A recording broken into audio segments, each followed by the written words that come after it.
life, your term show. There we go. All right.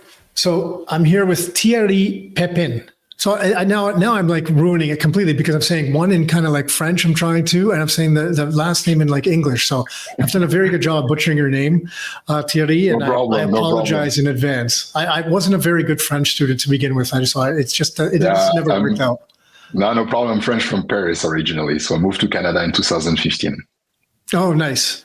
Nice. When you moved to Canada from France, did you move to Quebec or did you move to an English-speaking area? I moved to Quebec first because, I had some, I would say small kids. So I thought that it was probably better for them to, move to Quebec, like easier, I would say transition. But like 2.5 years ago, I moved to Toronto. So now I'm based in Toronto. And for my kids as well, I decided to move to Toronto because when you're French, as you know, in Quebec, you have to stay in the French system. So if you want to have a little bit more opportunities, it's good to move to the English system. Oh, I didn't even know that. I didn't even actually know that. So yeah, interesting. And then was there a work reason? Because when you started, like, how long have you been working on with GeoSimple, like on that? So the ideation. So we started to work on GeoSimple like a year and a half ago, roughly. Okay, so then you moved here before that. Yeah, I moved like 2.5 years ago. I stopped GeoSimple a year and a half ago. So okay, and then what was the drive? Okay, and then I know we're going to talk about all sorts of stuff, but I'm just curious. So the driving factor behind GeoSimple, what was the idea there? Like where were you like, hey, this is an opportunity and now's the time? Oh, that's super simple. First of all, I'm a tech finance guy, so I've been in tech all my life.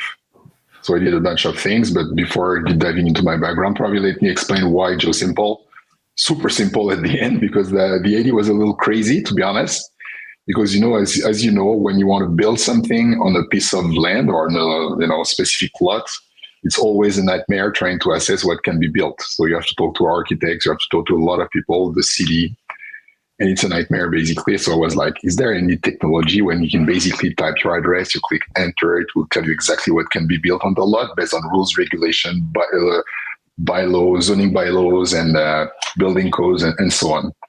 So I was like, okay, it sounds a little bit crazy, but let's try to see if it's, technically possible. So we spent a few months working on the idea.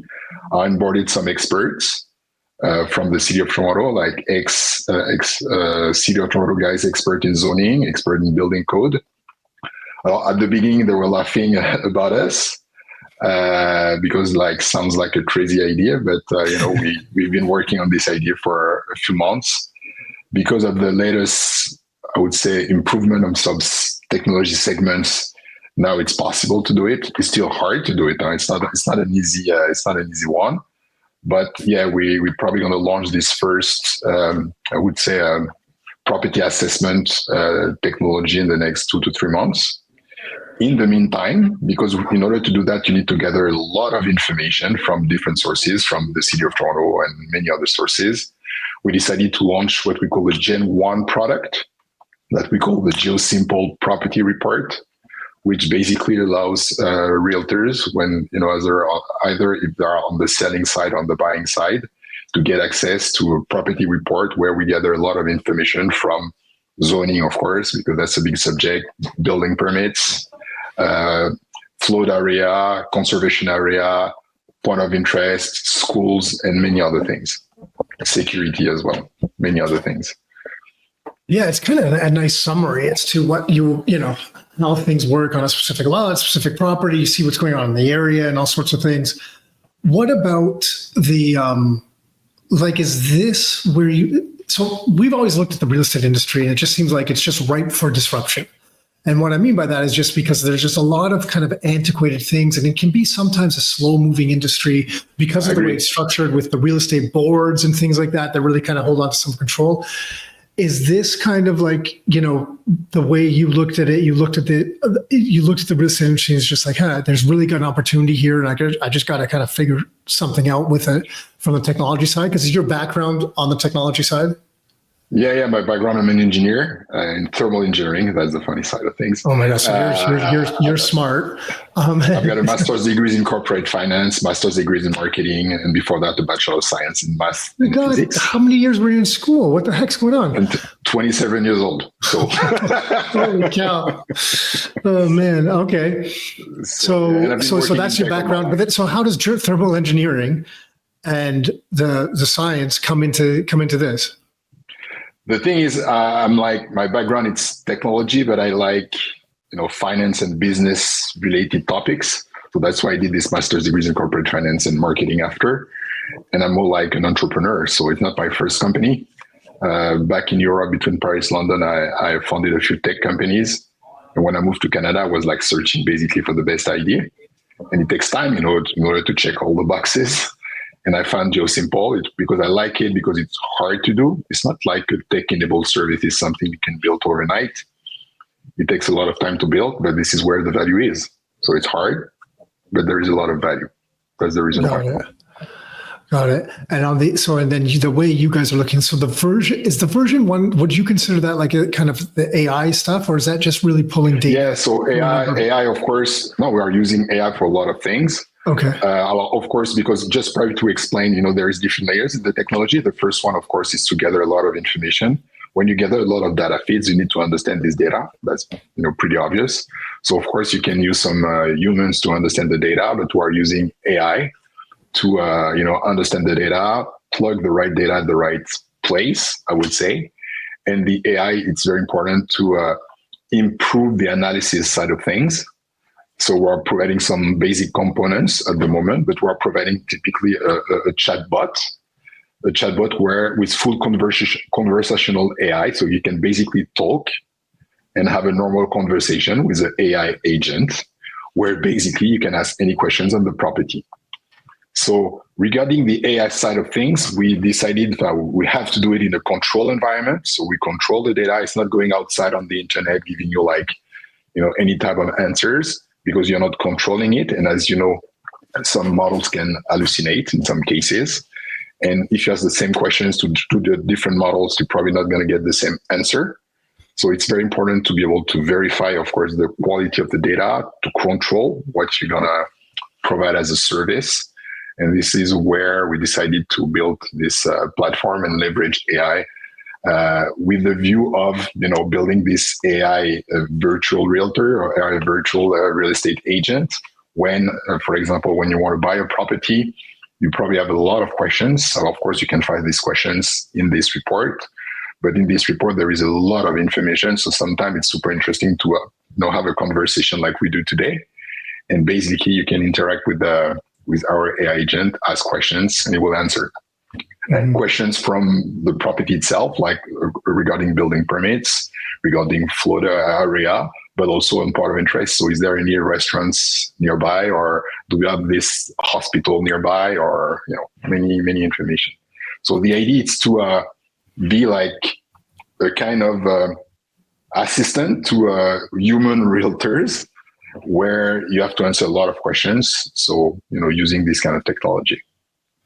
So then you guys are plugging into, so for the data verifications, you guys are going and then getting the data directly from the different sources. So whether it's the city planning department or I think there's some there's building permits in there. There's building permits, yes. Zoning things. There was some things about, I believe, was there some crime stuff in there? Yeah, as crime well? Security coming from the Toronto Police, basically. Yes. So then you're getting we take official sources. Yeah. So it's not sources that we grab on the internet. Yeah, so you can trust. You never know how accurate it is. So we go straight to the real source, which is the City of Toronto. It could be the Toronto Police, it could be the Toronto Conservation Authorities, and so on. We gather this information. Of course, for point of interest, we gather other sources outside the City of Toronto, but even the City of Toronto provide information, schools as well. So we go to the source directly.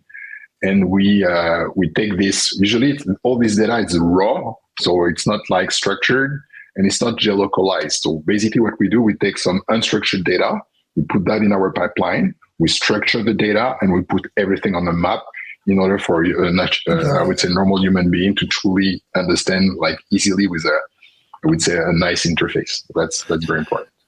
This whole side of just the technology side of things in general is moving so fast. Like every time, I feel like every week there's this new announcement, especially around the AI stuff, because it's like OpenAI will release something, and then Google will release something, and then Twitter or X will release something. It's like DeepSeek's releasing something, and it's just so like to play in this world where things are moving at such speed. How is it?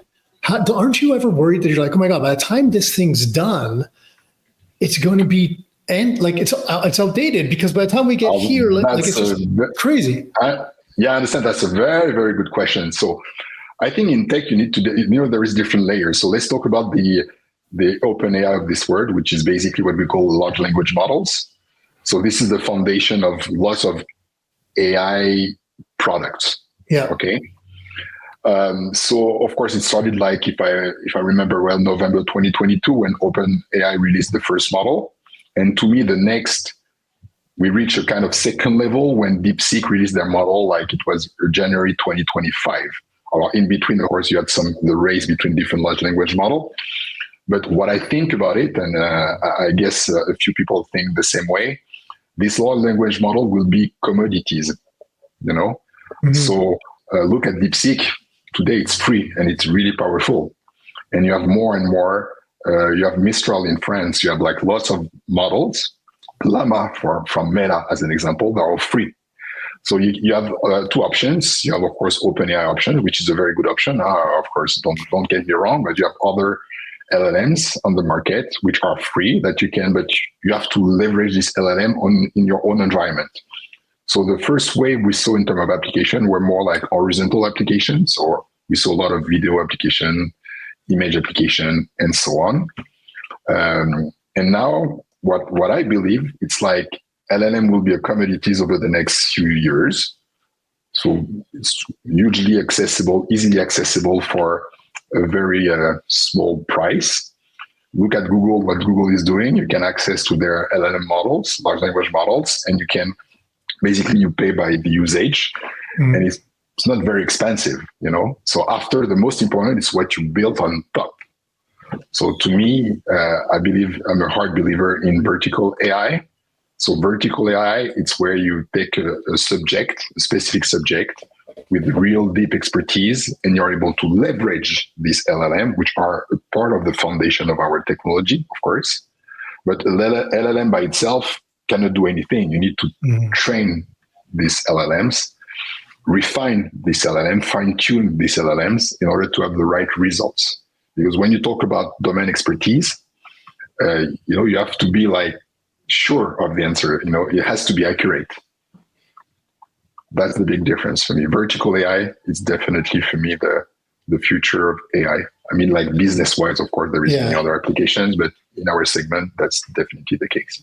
Because the LLMs just basically recognize patterns, and if they're using language patterns, they just recognize patterns, and they're able to evaluate something, compute it based on guessing what will be the next word. I don't want to go into the technical details, but it's math and statistics, basically. So because you're able, so then because everyone's in panic mode about this AI stuff. I shouldn't say everyone. I think a lot of people aren't even aware of some of the functionalities of that's available, and it's going to catch a lot of people off guard. But if you're able to input it with the correct information to make it an expert, call it in this case like an expert, neighborhood expert, or like an expert realtor. It's almost like, in some ways, because of the reporting that you're describing, it's almost like a realtor that basically is just like super smart, because if it knows everything about the area, where the building permits are, the environmental, the zoning stuff, there was environmental stuff on there as well, what you can build on the lot, what's going on with the crime in the area. All of a sudden at your fingertips, now you're able to just basically get, consolidate that information and evaluate that information in a much quicker way for anyone that wants to access it. Yes, exactly. And this is, the work we do. It's like, we look at every single data sources. There is a lot. There is a huge amount of data, of course. I remember all able the tabs, like on the report, I'm like, there's a lot of flipping tabs up here, you know, yeah, and but some weren't behind the even scene, there is recognized. like 10 times more. Yeah. It's like, and basically, yes, we need to, as human being, of course, we do the first, I would say the first shot by with the team. But after the idea is for, after training our own models, is to help them to understand the data and see how it is going to look like in our report and how it could be useful. Mm-hmm. So, but it's going to take time to do that. But basically, yes, it's what I call being the most knowledgeable in the room. So if you want to build trust between these kind of tools and realtors or sellers or buyers, you need to be the most knowledgeable in the room. And for me, in order to be the most knowledgeable in the room, you need to be able to truly understand all this data and be sure that the answer you will give is the right one, mm-hmm. which is very, very complex to do.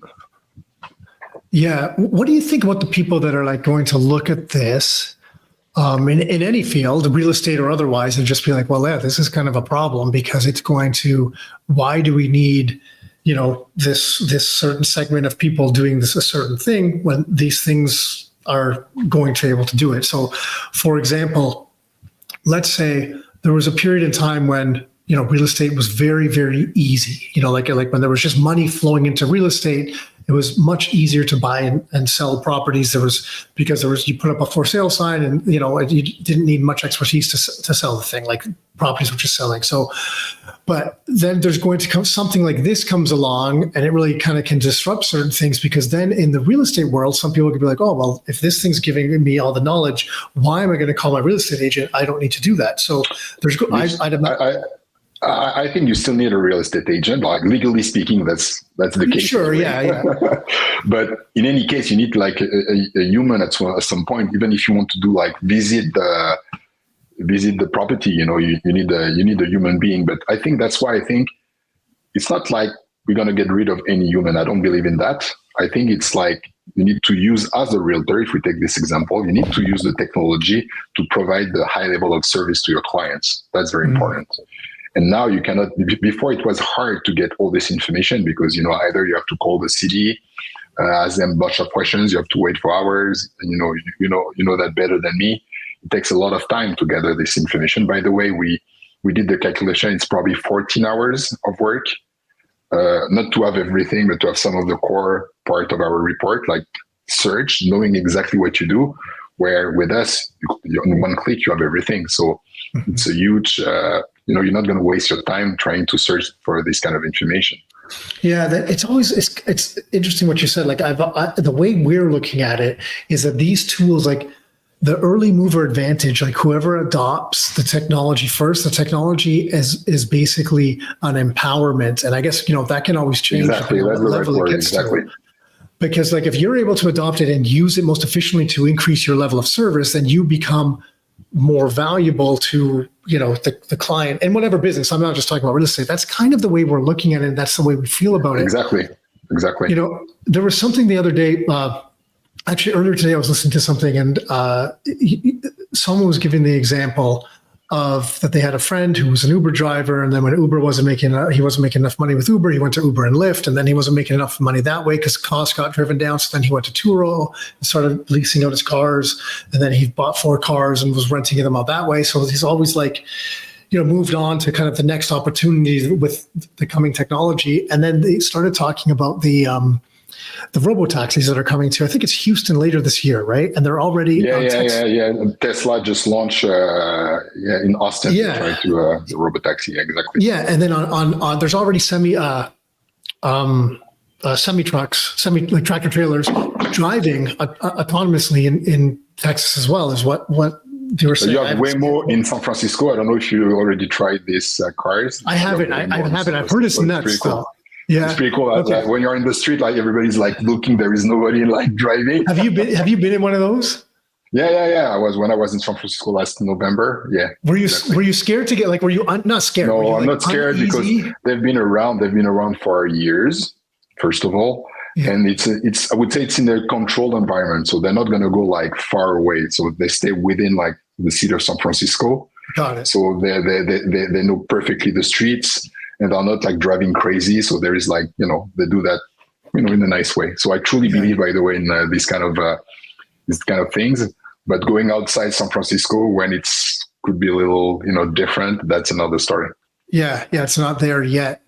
But it got me thinking the tractor trailer stuff because, their point was like, basically some people believe that with the technology, it just allows more throughput in certain aspects of the economy.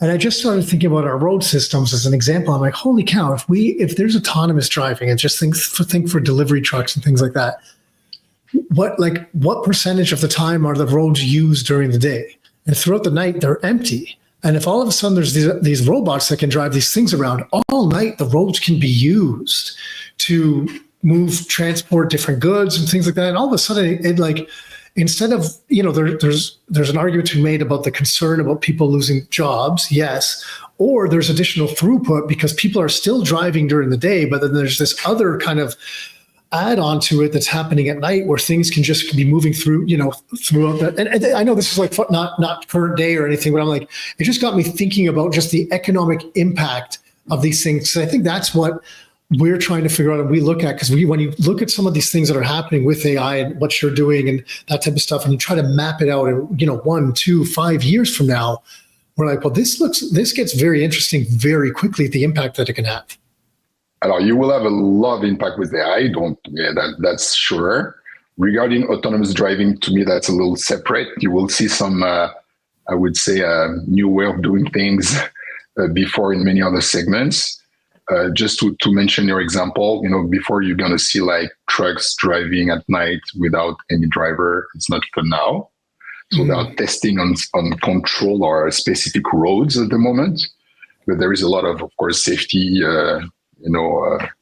safety concerns, of course, legal concerns, and so on and so on. So it's not for tomorrow, where in the other segment of the AI, it's for tomorrow.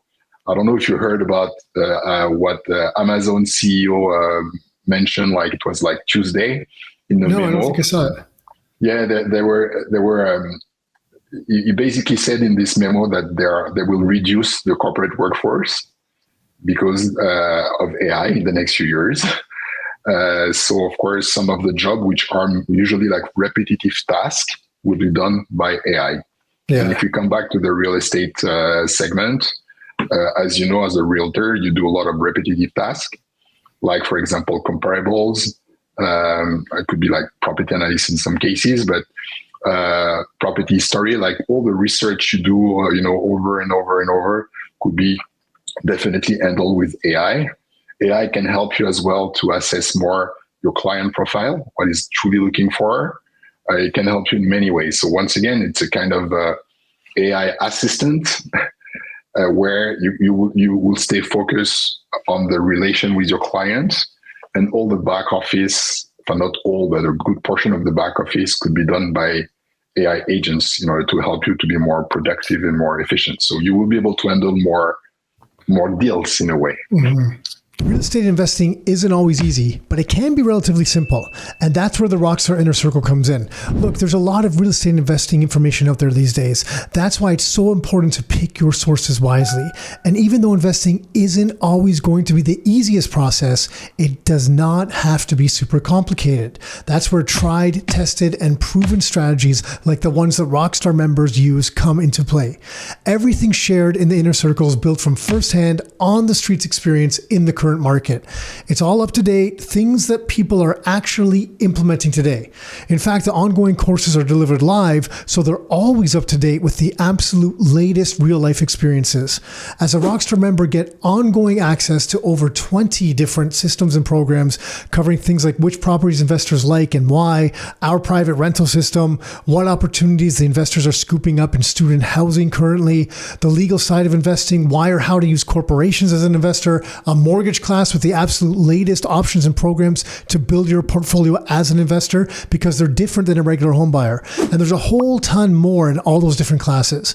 Of course, to implement all these strategies, members get access to unlimited private one-on-one coaching with an actual human experienced investor, not an AI chatbot, not ChatGPT or anything like that. It goes beyond training classes in real estate. It's a community for people looking to take control of their own finances, to give themselves options and allow them to live life life on their terms. With ongoing live and virtual opportunities to connect, it's built for investors by investors. You can see everything members get at rockstarinnercircle.com/member. It's rockstarinnercircle.com/member. Now back to the show. What do you think about like people? My concern with when we use AI around the office, and I've mentioned to people before because they've looked up certain things and be like, oh, okay, here's the fact. I'm going to share this. And like, well, no, guys, that's actually not accurate. Like, I know from looking at it, it's not accurate. Like, well, you should go back and look at it. Like drill down and don't just believe everything it says. Do you, like actually just do a little bit of background check, make sure it's a reliable source, that it's actually the accurate number. Like, isn't there concern there? Like, is there liability there almost? Or I guess you're thinking that as long as you're inputting it, if someone's using a reputable AI tool that is getting good data, it's good. But how are people even going to know what that is and where that is? Well, first of all, I truly highly encourage you to look at the terms and conditions. Which no one does. No one reads those things. No one does, but basically what it says, it's like, you use our tool, you get the result, but we won't be liable for it's your problem. It's your problem. But you need to understand something, by the way, because I heard that a lot of realtors or real estate agents, sorry, I'm using the US terms, but some of the real estate agents are using ChatGPT. They put questions, they put their documents, and they ask questions. You will get some answers, but you need to do two things. First of all, you need to do the right, what we call prompting, which is basically the way you ask the question. There is a way to do it in order to get the best results. Mm-hmm. Second, you need to understand that each time you put something on, I'm not going to give you any specific name, but roughly it's all the same for all the LLMs. Each time you put your personal document in it, they are training their model with your own documents. So don't expect that it's going to stay private. Just for you, private. Yeah. Basically, it's like you open the door for them to access to all your documents. That's why a lot of corporates, when they want to truly do some things with AI, it has to be in a controlled environment. You cannot just plug to any LLM and send all your documents or questions like this. It has to be in a controlled environment if you want to be sure that your data will stay, I would say, in the controlled environment. That's important. Think of the amount of data they're collecting right now. It's like when Facebook started, and I feel it was a slower growth curve, but the amount of data they collected for marketers, remember, because you could pinpoint any interest. People were they were disclosing everything about themselves, and you could search and market. Like these companies, the amount of data that they're collecting on just really on society in general is kind of just outrageous. I don't know where that exactly. I don't know if it's good or bad. I don't know where it leads. Like it's, anything so centralized doesn't seem like it could be good, even if it's broken up amongst, a handful of companies.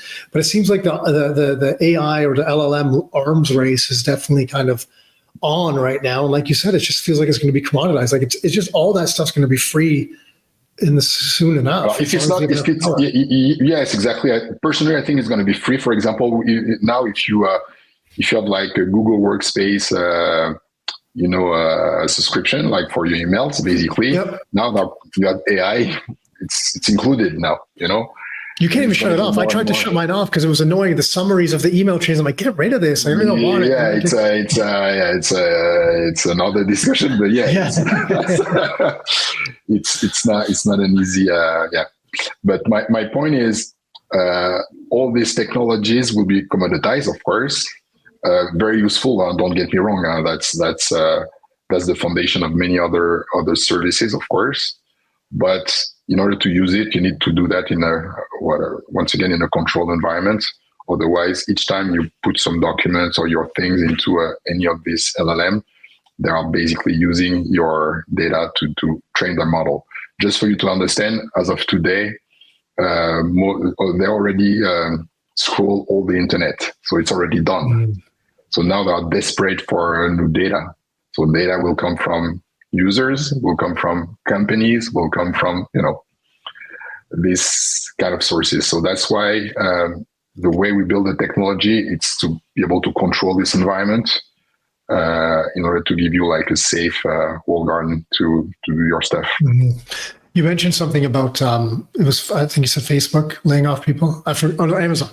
Amazon. And I read there was something recently again. Microsoft looks like it's going to lay off some people. Lots of companies are doing it. Lots of companies are not the only one. There are lots of because specifically the ones I read were around like mid-level programmers or whatever. So I'm just thinking about your own company.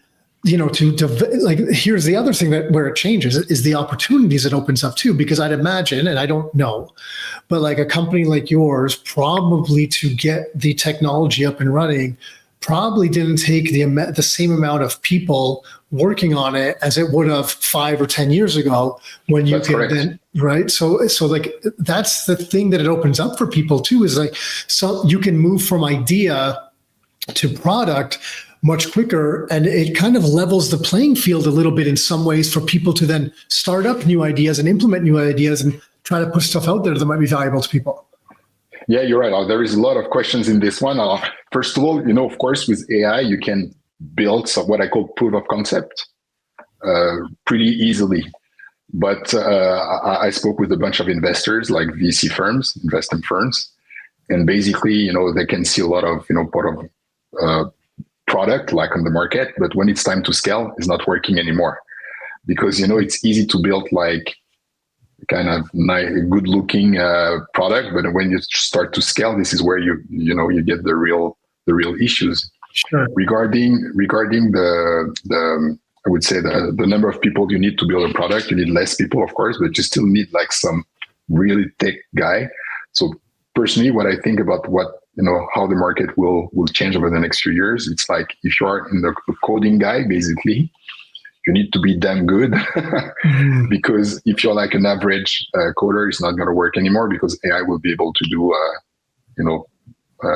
probably the same thing that you do.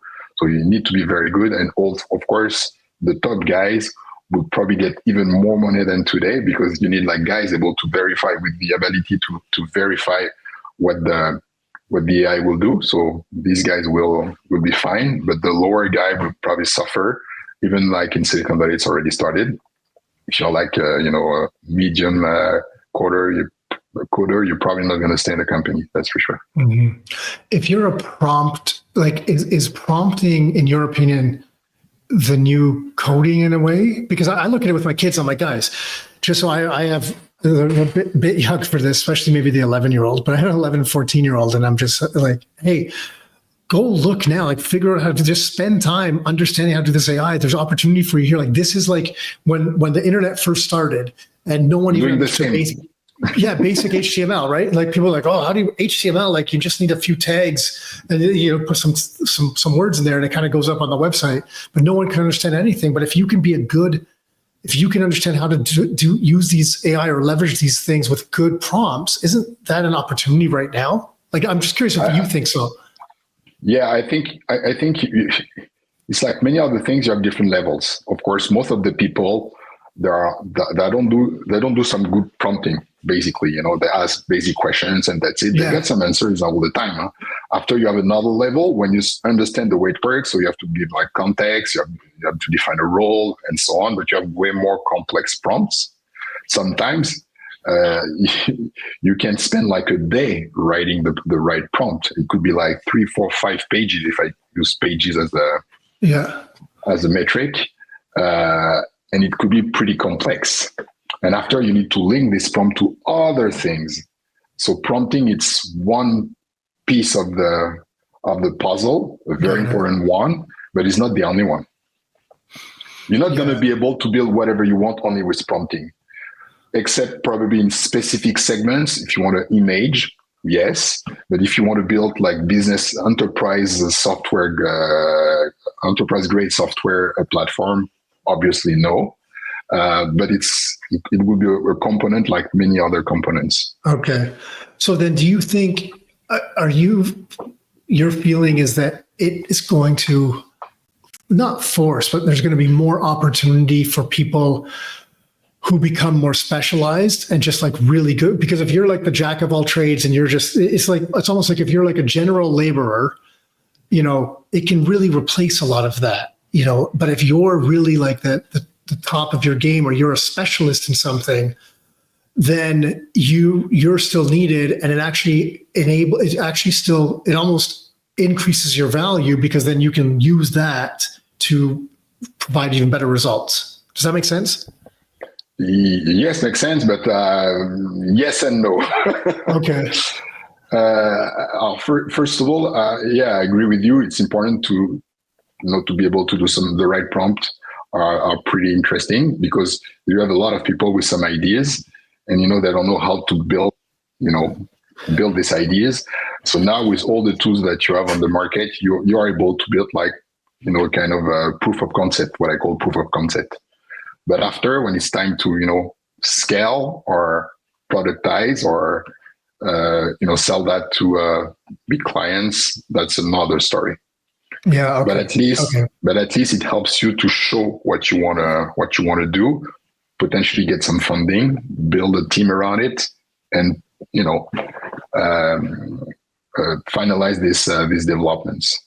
Yeah. So it's still, yeah. Okay. So I'm not trying to put words in your mouth. I guess I'm just curious, because I guess the way that you're looking at it, because I'm always curious how people are looking at it, and then you're in this world every day, so that it's just opening up more opportunity. Yes, I agree. And it's not like, of course, having an expertise, that's very important. AI will probably replace a lot of repetitive tasks. So if you're in the job like doing over and over again the same thing, you might have a bunch of issues in the future. It will probably, entry level job will suffer. We were used to have a lot of interns like doing a bunch of things. Now with AI, you need less of these guys. Repetitive tasks like customer support, that is probably one of the first segment which will be disrupted with AI. I think we're already seeing it. Like it's done. Yeah, exactly. You already have a lot, but now it's getting like really, really good. Before, a year, 2 years ago, it was not that good. You were asking questions. It was like average. Now you have like some very, very good one. Well, it's being done quietly, but we just saw like one of the recent, one of the big 5 banks, they laid off 300 people in in a call center department. I don't know where they were, and I don't think those jobs are being replaced, right? Because that type of thing is like, how much of that do you need? Because that type of role, a lot of that's being replaced. Once you get a good model that you can speak to, it changes it. And I tell everyone, I'm like, if you haven't spoken to one of these things yet, I had this moment, there's this one moment, I was out for a walk and I was just doing some math in my head. I'm like, so if you retire at 50 and you're going to live till 90 and you want to spend this much money a year, taking into inflation, how much money do you really need, right? And I was like, okay. I'm like, I should type that in when I get home. I'm like, well, no, I'll just put it on voice mode. So I'm walking down the street and I put it on voice mode and I speak to it about this question that I had. And then it comes back with an answer. I'm like, okay, well, it made some assumptions based on like how much the investments would grow. I'm like, okay, well, take this and change it back. What do you think about this? And I'm like, holy crap. Like I'm literally talking back. I'm walking down, having a conversation with this large language model. And it was just like, that's when my mind just blew up. I'm like, this is crazy. My I said he's been driving and he heard the name of a book and he's like, he opens it up and he's like, hey, give me a summary of this book, tell me in like however many words, just the basis of this book, because he's trying to get an understanding of it. And it gave him like an understanding. And it's just like, all of a sudden there's all these things that that you never thought you could use it for. And then you're like, holy crap, I can use it for that. Yeah. And that's when when I started talking to it back and forth, that's when my mind just blew up. I was like, this is now getting crazy for me. But you're absolutely right. But it's pretty hard, to understand the difference between some task, which will be easily done by AI, versus others, where you need some more, I would say, sector expertise in order to be able to give the right answer. That's the big difference. And for example, doing some basically the example you gave me about, it's basically a calculation, like it's a high-level financial calculation, which is very easy for AI to do because they are like at the level of a PhD in mathematics, so not a big issue. And summarizing some words, not a big issue, whatever it is. Is it a book or a YouTube video or whatever you want? Not a big issue.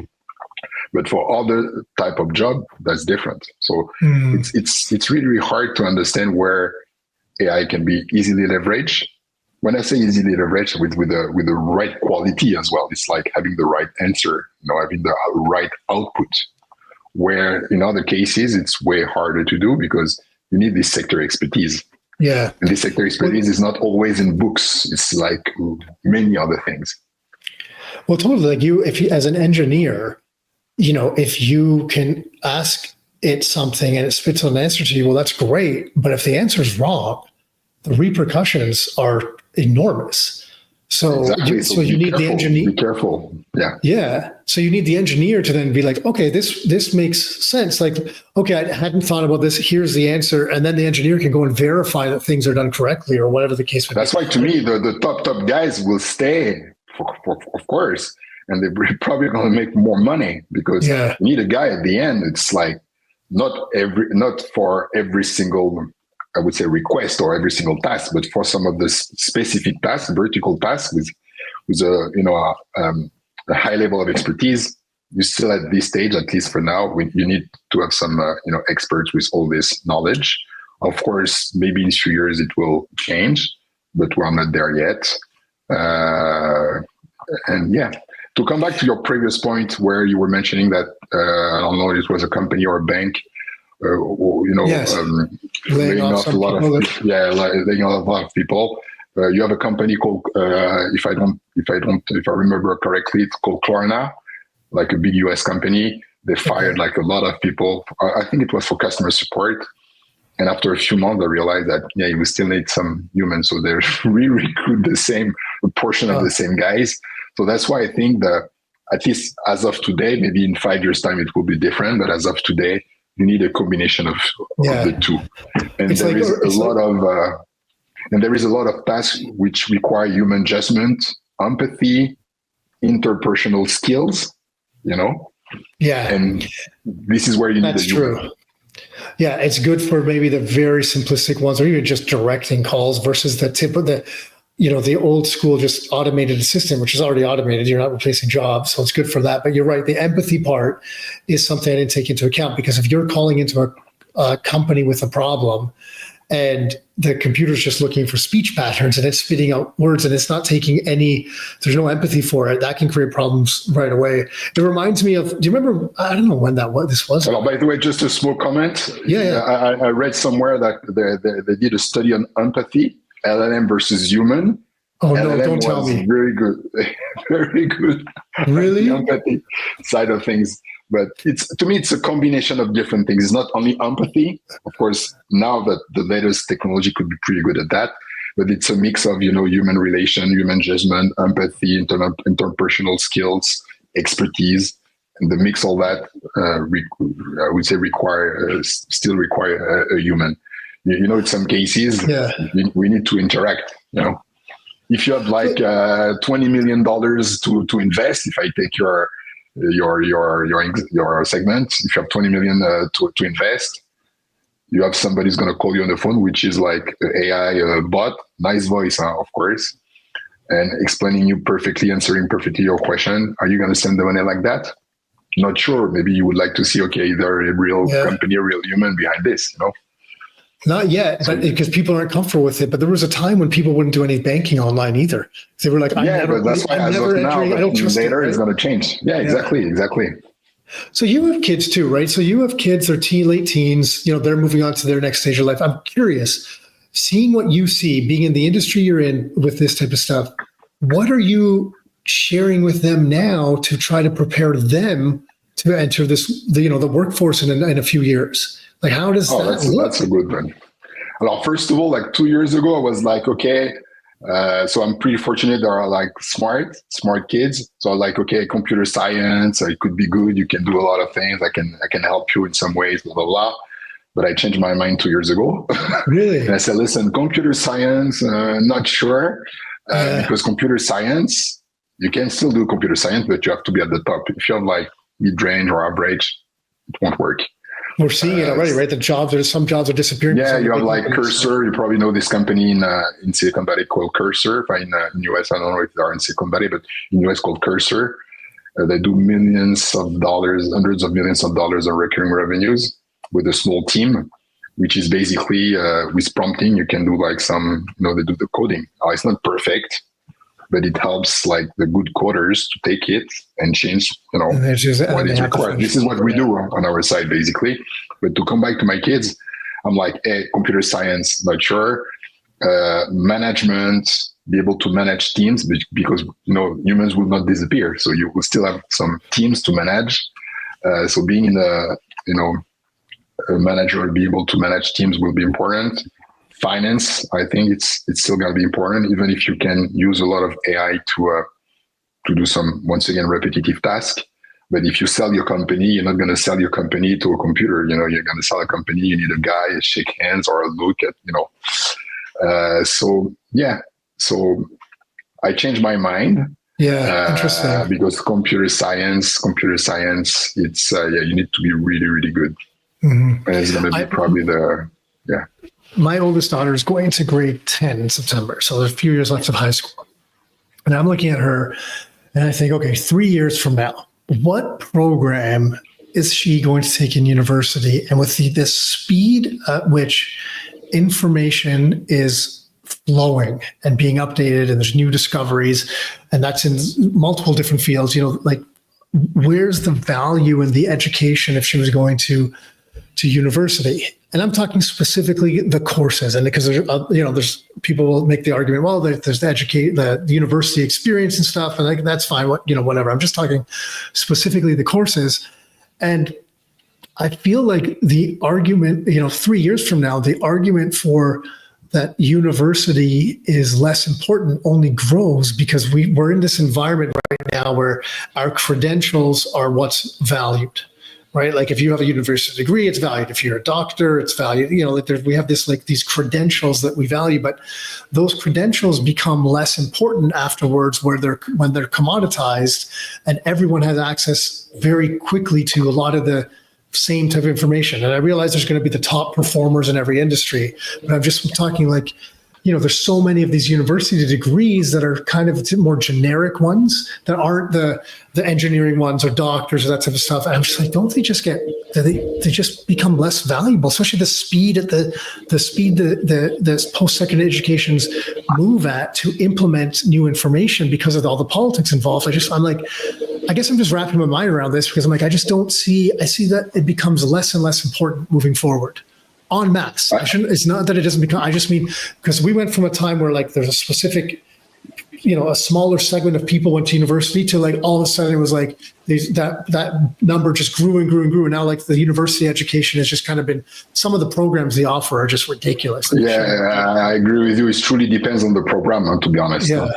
It truly depends on the program. As you know, you can learn roughly everything without going at the university. You have so many information, so many websites giving you a lot of, I would say, content online when you can learn a lot of things. Google is providing a full, even a degree, some technical degrees if you want.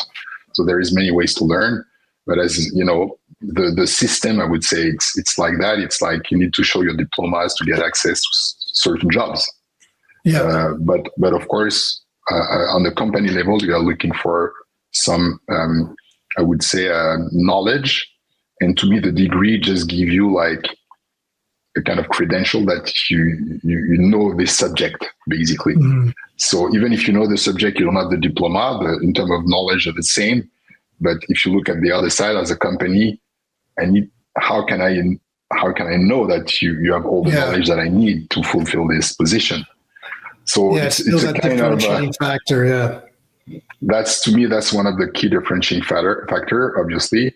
But I think that's very good. AI will help a lot of people to get access to education, to get access to knowledge, to get access to a lot of things. And if you have the knowledge, you can build your own companies without any degree, Yeah. Doesn't matter. Yeah, it can level the playing field a lot because there's a lot of people that can't afford to go to universities or they live in areas where they don't have access to it. So it does level the playing field a lot. And the world becomes all of a sudden much more international because the kid in Toronto looking to do something doesn't just compete now against other kids in Toronto. He can compete against someone in the States, Mexico, Europe, Asia, Africa, wherever. because everyone has access to the same information at the same speed, because there's not even language barriers anymore. Because because you have like you have like live translation now, yeah, as you know. So you probably saw the latest Google announcement regarding the live translation. It's pretty cool. Huh? You can like we do like this these calls. We can do like live translation. So really, I haven't tried it. I should try it. Was that recent? I don't. it's not available in Canada. I think it's available in the US only. A small number of people, but it will be available like in the next few weeks. So you can like basically do a call, like a Zoom or Google Meet call, whatever, and you can use the technology to do some live translation. So that's pretty cool. Yeah. You can use your AirPod walking in the street and talking with other people, and using your phone, it will answer. So it will be like live and no it's latency. Awesome. And it can even sound like you, I imagine, because I know a guy in our office too. He recorded some voice, him speaking, and then it's not perfect yet. The AI mimicking his voice, but it's not too bad either. It's probably at like 70-80%. There's some things that are still off. Like if you're listening closely enough and you're like, okay, that one's off. But soon enough, that's going to be pretty fluid. This one will be. I saw a bunch of things that like. I wouldn't say 70%. I would say 90%, 95%. Yeah, wow. Yeah, I believe it. But, it's the speed that blows me away. This with every iteration that gets released, it's like, what the hell? We have a race at the moment. To be clear, we have a race between the big guys. Like probably like 10 big guys. You have some guys, most of them are in US, of course. You have probably only one in Europe, and the rest are in Asia. And there is a race.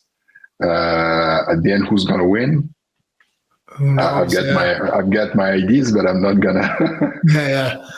We all get to play with it, and we just get to play it. I said every new release is like a new toy. We're like, oh my god, look what it does now! Like the Google videos, when they released those, was that? Yeah, the VO3. The VO3 is pretty amazing, right? Yeah, it's absolutely outrageous. Like what it can do. Hey, so okay, circling back to GeoSimple, where do you guys see? So you have V1. That's kind of the initial focus. Where do you guys, the ultimate goal for you and GeoSimple, where do you see this kind of progressing, and what's next on the horizon for you guys? Okay, now that's a good question. So what we call the Gen 1, it's what I call the GeoSimple property report, basically. And this is where, to come back to our discussion, this is where I want to be the most knowledgeable in the room. Okay. So in terms of giving you access to data and giving you accurate information for a specific property, this is what we want to do. This is what we call Gen 1. The Gen 2, from property information, we go to property assessment. So this is where we're able to tell you what can be built on this lot. So we're going to start with ADU and expand to any residential and after any commercial. So you can imagine there is many ways to use you will have many ways to use our product. The first one will be, of course, I want to build an ADU because it's a pretty popular subject. Can I build an ADU? So we will be able to use satellite images with geospatial analysis, with all this data we're gathering, of course, regarding zoning by law, building code, and so on, and gives you, okay, this is your property boundary, typically from the city of Toronto. This is the buildable, what we call the buildable area, based on setbacks, sidebacks, distance from fire hydrants, and many other things. This is something you will be able to see on the map on your lot. Okay, basically, and then we can give you the requirements. So you can build like up to 2-story, X square meters, and so on. So this is that will be one way to use our product. So we start with ADU after extending to any residential, any commercial, but you can also analyze a lot. So this is, I would like to buy this property. If we take the example of your investors, I've got this property. How can I optimize this property? So I can say, okay, based on this rules and regulation, because you have this new zoning, whatever, you can scrap the house, you can build this, and it's going to be optimized for XYZ reason.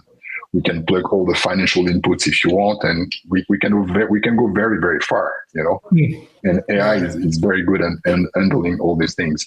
But in order to do that, you need to understand which is the first big step, to understand the zoning. Zoning is not that easy to understand. There is a lot of exceptions. So you need to be able to understand zoning. You need to understand all the building code, and things are moving, as you know, in order to be able to assess all that. This is very difficult.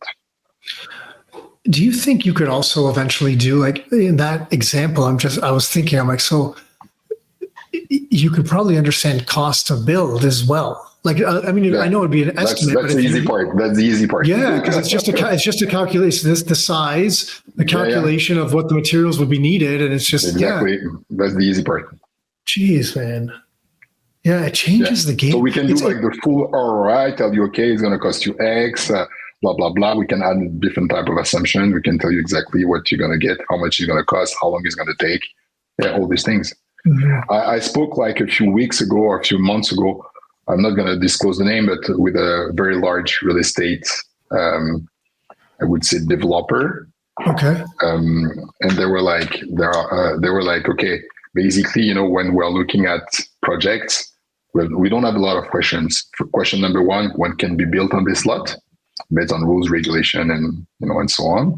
Second, if we want to do some rezoning, how long is going to take? So in that case, you need to understand what happened within the neighborhood, what kind of exception they did through a committee of adjustment and so on. So you need to gather all this information, understand this information in order to tell you, okay, based on what happened over the last X years in the neighborhood, I can tell you that currently you're not able to do that. But if you ask for this exception, and if you do it like this way, you should be able to do some rezoning, and you should be able to, instead of doing that, do a bigger project. Because around, we saw that they took this decision. So you can rely on those decisions to fight your case in a way and get this rezoning agreements. So this is where we're going. Yeah, because then you can it's almost optimize basically any lot. So before it was taking like weeks sometimes to look at the lot, look at the regulation, talk to architects, talk to the city, see what, if it's truly interesting for you based on your own requirements. In the next few months, I hope, with our technology, it will give you the answer in 1 second.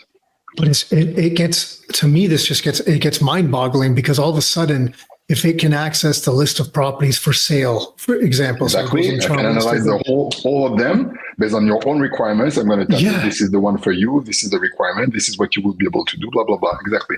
It can go through the whole database in like minutes, maybe less. Exactly. Versus like it could take that. Like if there's 20,000 properties actively listed, it could, and then it can also look.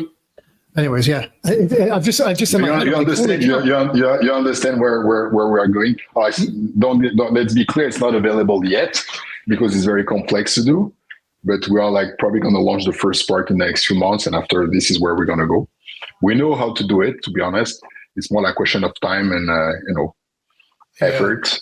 It's another example though of it leveling the playing field. Like it just makes data more accessible to everyone. Is the way I look at it. Like that's why I feel like it opens up opportunity. 100%. That's exactly before, even for a realtor, it was really hard, to get access to this information. Now, in one click, you have everything. So, of course, the city, you probably heard about open data initiatives. I don't know if you're aware of this initiative. So, open data initiative is basically every major, even like small cities like on the planet, are providing data to the public, because for legal reasons and many other reasons. So if you go like CD, Los Angeles, New York City, Los Angeles, any big cities, Toronto, Vancouver, Montreal, whatever, you have a portal, open data portal, when you have access to a lot of information. But when you go there, there is information everywhere. It's not easy to digest, for people. So this is basically what we do. We gather all this information and we put that in a nice report with some first level of analysis, of course, with using AI, and having this chatbot when you can ask all your questions, and we're gathering everything for you, and you can ask your questions directly. Wow, super cool. This is exciting. Like I don't think anyone can get a clear picture of what things look like in 3 and 5 years from now, because of the speed at which I agree. We're in such interesting times. And I feel like a lot of people, they've kind of like, oh yeah, I've heard about this AI thing. I saw it kind of do one thing. I couldn't believe it was kind of cool, but they just don't realize how much it's spreading and how many different things it's touching until like and then it's just going to hit. Everyone's going to be like, what the heck happened, right? But I want to respect you. Sorry, go ahead. I was going to wrap up, so I just want to respect your time. But yeah, go ahead. No, I just want to say that I think you have two kind of people today. You have people like reluctant to AI. They don't want to use it because they don't care. They don't think that it's super useful. And you have people like willing to use it, understanding, and moving forward. So, of course, the one truly able to deep dive into it and understand what can be done will be, I think, more successful. But with our technology, we want to help everybody to have an easier access to all this data with the AI analysis embedded. This is what we want to do. Yeah. It's really cool. I think it could actually, like I said, it opens up opportunities for people is the way I'm looking at what you guys are doing. I think it's kind of cool. But right now, is it focused specifically, you're focused more on realtors, or like can the end user kind of once your generation 1 is launched with these reports, is it going to be available to anyone? As a first step, we're working with brokerages. So at the moment, we're in the beta test period. So we're working with a bunch of few brokerages in Toronto. Yeah. So some realtors, as we speak, are using the product, and after we will expand, of course, geographically speaking. But also, in terms of go-to-market strategy, we're focusing more on brokerages and realtors at the moment. But it's typically a product that we can plug into a website like Zillow or Realtor.ca, or where you look at properties and you click, you can get the report. That's the easy part first. Yeah, it's one of those things like, someone like almost anyone will buy a used car now without like running like the used car kind of report on it. It's to me, it's a Carfax like you have in the US. Yeah. Something like this to me ends up becoming just kind of like a standard part of the whole process. It's like just exactly because when you spend like $1 million, as an example, you spend $1 million to buy a property, having access to this report is pretty useful. I won't be able to disclose an example, but this morning we had a tremendous example when the guy didn't see something with our report. It was like, I didn't see that. It saved me like 2 months of painful fight because of this report. Yeah, see, it's exactly that type of thing. So that's cool. Thierry, if there's someone that wants to, I don't know, see what you guys are up to. I mean, is it just the website? I don't know, where else do you guys share what you guys are up to, or like? It's for the moment, we just have like a kind of standard landing page. So it's geosimple.ai. Okay. Because we're working on the beta test product. We're going to launch the product the next few weeks, like for brokerages and realtors. So if you want to have access, feel free to join, of course. And you will see in the next version of our website more information. But for the moment, we're more focusing on the product. Very cool, man. It's going to be interesting to see where this goes, because it's just there's so much out there, and it's cool to see what you guys are doing. Yeah, we're all very excited, and it's we have some very good feedback so far, so that's cool. Yeah, and in the real estate space, there's just not a lot of there is a lot of things kind of happening yet. There's nothing that's really kind of like really can't kind of hit yet, and so it's due for some new stuff. So that's really cool. This is what I believe. This is where I'm here. Yeah. Cool, man. Thanks for taking the time, man. I really, really appreciate you coming on. Thank you.